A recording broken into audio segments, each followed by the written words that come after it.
Good evening, good morning, good afternoon. Welcome back to my channel.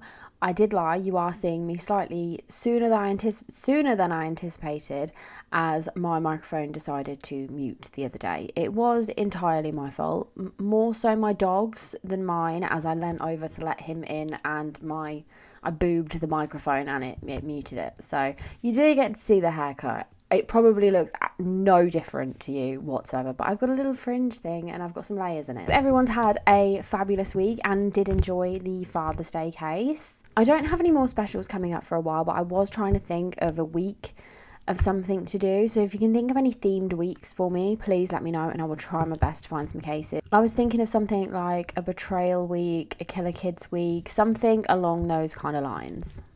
Today we are back with a very interesting case, which is about Jade's Law, which I hadn't heard of, and I can't believe it wasn't a thing until this case. It's genuinely horrifying. I would also like to apologise for my voice. I have suddenly been smacked in the face with pollen and I can't breathe. If you could like and subscribe, I would very, very, very much appreciate it.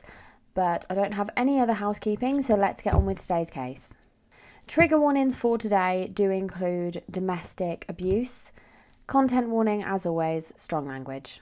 This is a story of love, control, heartbreak and justice. In August 2021, 27-year-old Jade Ward was murdered by her estranged husband in a case that shocked not just the community but the nation. Out of the horror that her family had to endure, they began campaigning for a law, Jade's Law, that would protect children from the very people that destroyed their lives. Jade Mary Ward was born in 1994 in North Wales. She grew up in the village of Shosson in Flintshire. I'm not confident that I've said that right. Friends and family would describe Jade as kind, generous, and always smiling. She was a devoted sister, friend, and mother. She had a quiet strength and love in nature and was very close with her family. As a child, she was bubbly and playful. As she entered adolescence, she remained loyal to those she loved and she was known for putting others before herself. Jade went on to work in a local supermarket and she enjoyed this because she got to bring joy to her co-workers as well as customers. Jade had many dreams and ambitions, but her greatest joy came from being a mother. In her late teens, she met a man named Russell Marsh. He was a few years older than her, and at first it seemed like a very affectionate, loving relationship, but quite soon into the relationship, cracks began to show. Russell was controlling, aggressive, jealous, and prone to emotional manipulation. Despite this, the pair of them ended up getting married and they had 4 sons together. Jade was the caregiver and focused on her son's well-being. So it's a bit of a strange story how they got married, because Jade wasn't aware she was getting married. Jade only went along with it for the sake of her boys. They were so excited because I think they'd been involved in the planning and they thought it was going to be a big, happy celebration, and she didn't want to disappoint them. Russell had gone behind her back and planned and organised everything without her knowing, which is just crazy. Russell didn't have any friends at the wedding or a best man, and he actually said to her once they were married, "Now you're mine forever." Jade continued to work and look after the household and raise her boys with as much love as she possibly could, even though her marriage was starting to take a toll on her. The marriage was becoming increasingly strained behind closed doors. Over the years, Russell's behaviour became a lot more toxic. He grew jealous, suspicious, obsessive, controlling, and emotionally abusive. Sometimes it was just easier for Jade to agree with him, just to stop the argument. It must have just been totally exhausting, and Jade's family started to notice a change in her. She started to become more withdrawn, and her friends said that she was losing her spark. He would often turn up to Jade's work unannounced, uninvited, just to check in with her, check that she was there, check she weren't talking to anyone. He would send her millions of texts throughout the day. He was constantly checking her location. He'd always go through her phone and check up on everything. He wanted to know where she was, what she was doing, and who she was with at all times. Jade didn't want her boys to be from a broken family, so although the couple did separate several times, Jade kept getting back with him for the sake of the boys. Eventually, Jade found the courage to end the marriage. She separated from Russell and chose to raise the boys in a peaceful environment away from his influence. But unfortunately, as is the case for many domestic abuse victims, her safety was in jeopardy even more so after ending the relationship. His behaviour became increasingly more concerning as he ramped up the texts, the calls. He was stalking her online. He was always trying to find out where she was. He'd drive past the house. He'd sit outside the house. He knew he was losing control over her, and he didn't like it. 2 days before the murder, Jade had asked Russell to leave the family home and had asked for the keys back, which he did leave, and he did give the keys back, but first he went and got copies of the keys made. I believe he was caught on CCTV doing. On the 25th of August, Russell met with his friend in the pub and was telling his friend that Jade was cheating on him. He also told the friend that he should look out for his face in the papers soon. His friend was quite concerned about his behaviour and actually offered him to stay at his place for the night. On the night of August 25th, 2021, Russell is at work, and around 10 p.m. he texts his boss, informing him that his brother has had a heroin overdose and he needs to leave to go to the hospital to make sure he's okay. Russell went to the petrol station, got petrol, got himself a drink, and then went and sat round the corner from Jade's house. Jade was having a little soiree with her friends and family, and they were all sat in the front garden, having a few wines, having a chat, and just having a nice evening. Everyone left Jade's house around midnight. Later that night, once everyone was in bed asleep, Russell entered the family home. He went into the children's room and whispered in one of his son's ears, "Mummy was kissing another man." He then went into the kitchen and grabbed a knife. I believe it was the boy who had him whisper in his ear, heard arguing, and then thankfully he went back to sleep so he didn't have to hear anything else that went on, or God forbid he would have got up and saw what happened. So thank God he went to sleep. In a horrifying attack, he stabbed and strangled Jade to death and then left her on the bed and fled the scene. Jade had injuries to her hands, her arms, her face and her fingers, which the majority of were the result of self-defense wounds. It was a brutal, premeditated, unnecessary attack on Jade, and she had her 4 children in the house, thankfully physically unharmed, but I'm sure emotionally and mentally scarred by what happened. Around 2 a.m, Russell calls his mum. They're on the phone for about 40 minutes. He messages his supervisor back, who asks if he's coming back into work because he didn't say anything. Russell then takes the boys, puts them in the car and drops them at his mum's house. In the morning, Russell then goes to the police station with his dad and hands himself in. The questioning for this case is very frustrating to watch, because he's just kind of fannying about and he's beating around the bush, and he's just, he's trying to I don't know if he's trying to act like he doesn't know or doesn't remember what he did. It's just the most frustrating thing. I'll try and insert some clips.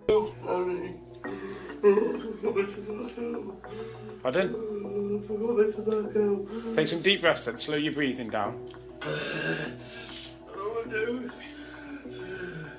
We've got people on the way round, but I'd like to know what we're going to go into when we get there. So what's happened? So during questioning, he's denying murder. He's claiming memory loss. He said that Jade invited him round, and then he's sobbing over his dog. He's not sobbing over Jade, he's sobbing over his dog.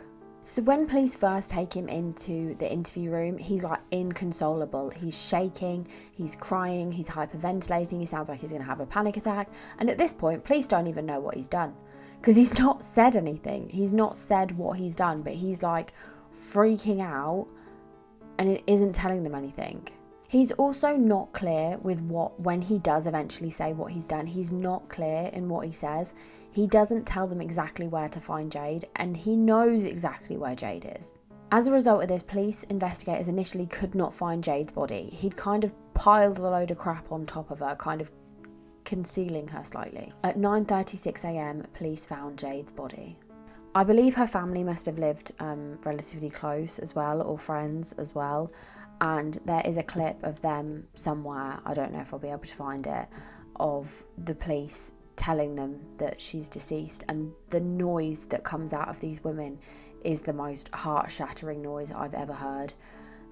I just can't imagine how horrendous and painful that moment must have been for them. It's horrible.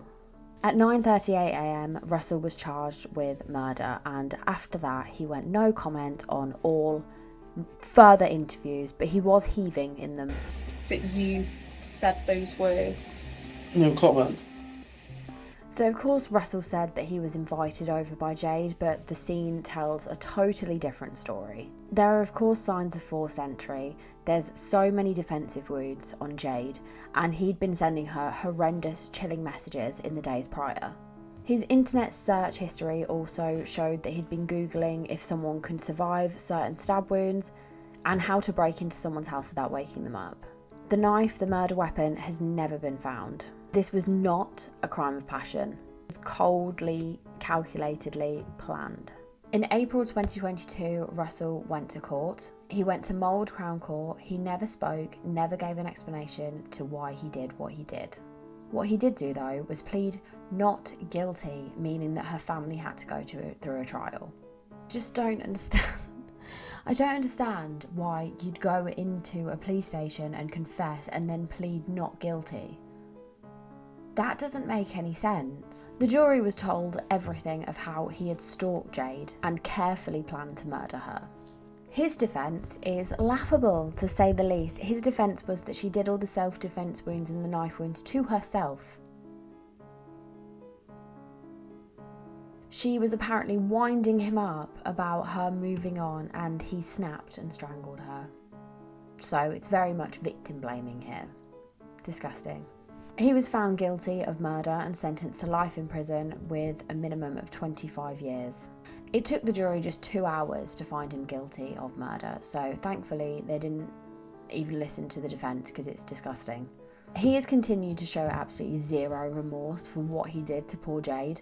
And not just Jade, what he did to Jade, Jade's family, and his own children. So this is where we move on to the law side now, and I did not know this. It might just me being dense, but I didn't know this. So whilst Russell is in prison for killing Jade, he still had parental rights over his children, which is just insane.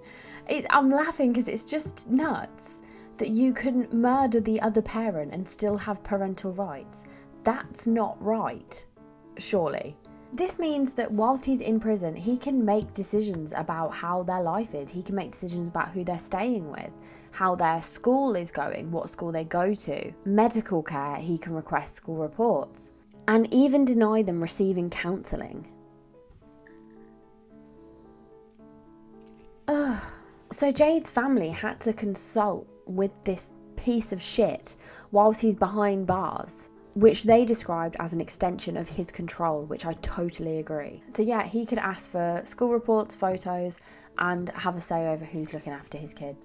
And this is when the campaign for Jade's Law began. Jade's parents were thankfully backed by local MPs and thousands upon thousands of people to fight for a change in the law.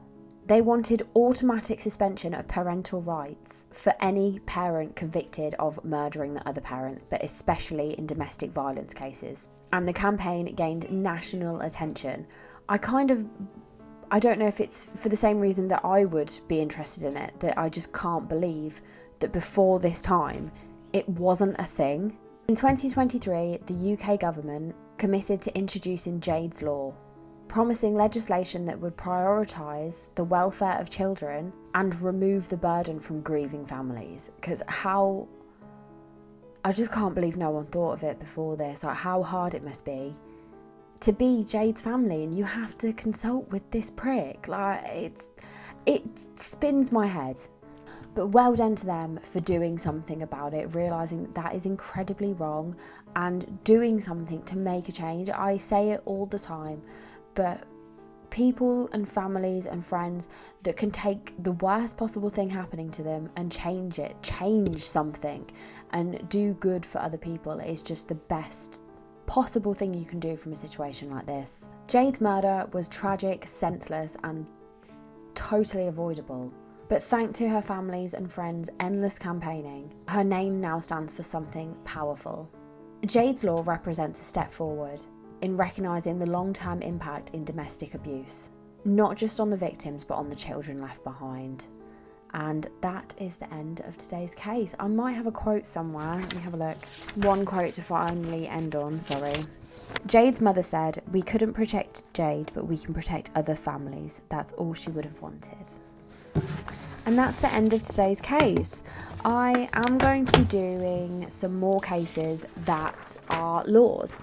So just because I think it's so amazing, I think it's the best possible thing that can come out of a true crime case, is that something gets implemented to help it prevent horrible things happening to other people.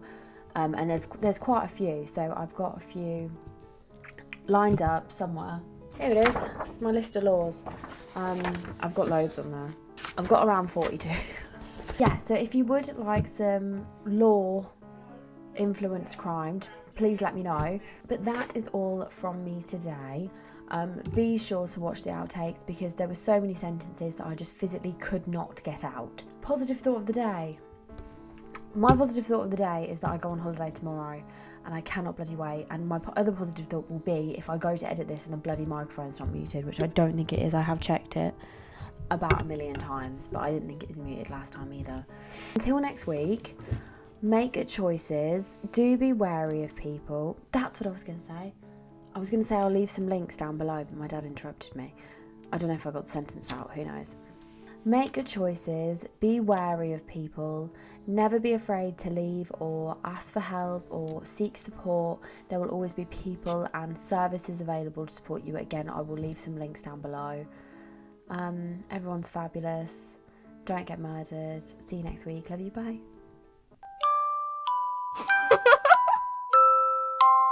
I'm gonna Elliot. Get rid of that. The world as we know it. Oh my god. He's a fucking liar.